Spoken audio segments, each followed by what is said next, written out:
Uncontrolled envy leads to a feeling of discontent. You end up being blinded on how much you are able, I guess. This is why Cain killed his brother Abel.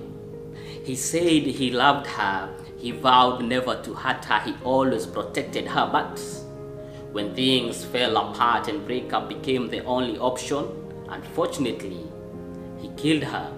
The following day, the news headlines were killings of love gone. So what was once sweet turned bitter, justifying that he killed her because of love, which is ironical to me.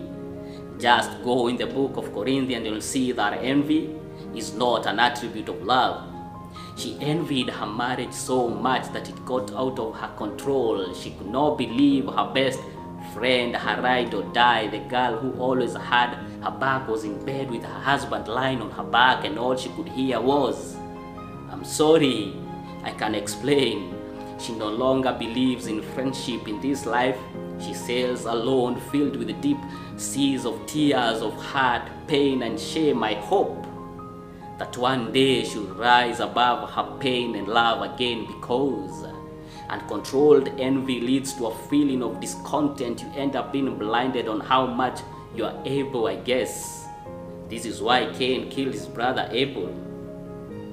He envied his skills and abilities at work, and instead of getting closer to him and learn, he went on a mission to tarnish his name with claims of misconduct that led him to be sacked. Does it make sense now, since they hired a new staff to fill his position and you're still stuck in your position? Or did you get paid twice for that?